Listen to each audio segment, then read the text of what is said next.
It was a humid morning in Washington, D.C., when a bundle of newspapers fell like a thunderclap across the Capitol steps, carrying a story that would crack the gilded face of post-war politics.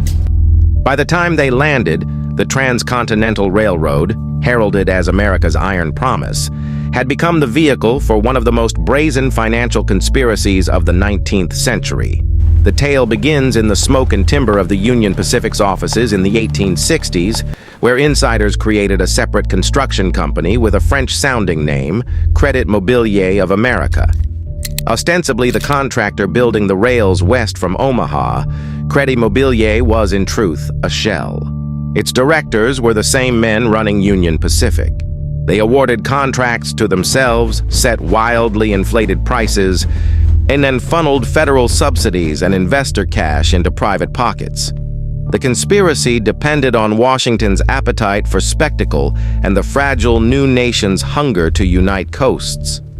The Pacific Railway Acts of the 1860s had promised loans, land grants, and political blessing to any company that could lay track across plains and mountain.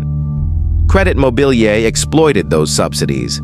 Rather than leave profits to outside shareholders or honest construction costs, Union Pacific executives siphoned off the overcharges into Crédit's ledgers.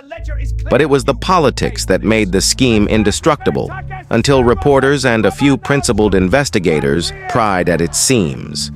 To quiet scrutiny and secure favorable legislation, Crédit Mobilier distributed highly desirable stock and discounted shares to influential congressmen, to cabinet allies, and even to the Vice President of the United States, Schuyler Colfax.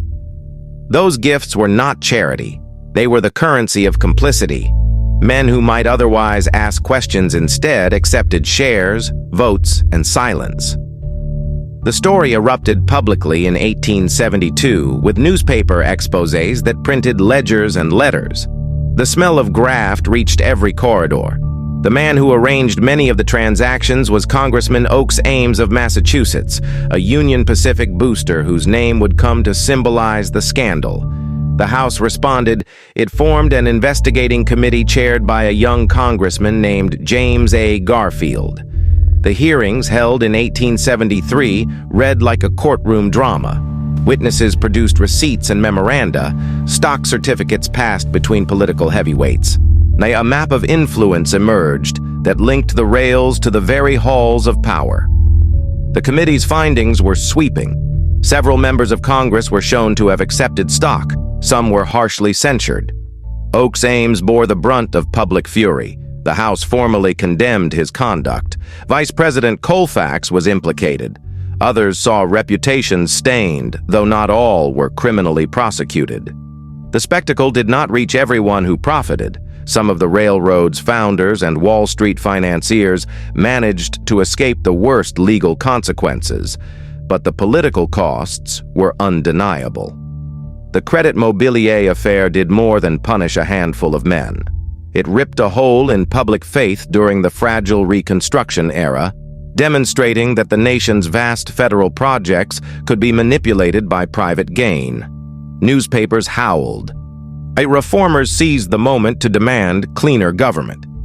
Crédit Mobilier helped harden a national conversation about corruption that would, over the next decade, contribute to civil service reforms and a sustained critique of spoils politics. Still, the rails kept going west. People cheered the steam and steel as towns sprouted and commerce flowed. But beneath every triumph of engineering, the scandal lingered as proof that America's industrial expansion had a shadow economy. Favors for favors, stock for silence, contracts for votes. The Crédit Mobilier conspiracy was not merely a story of crooked accountants and greedy contractors.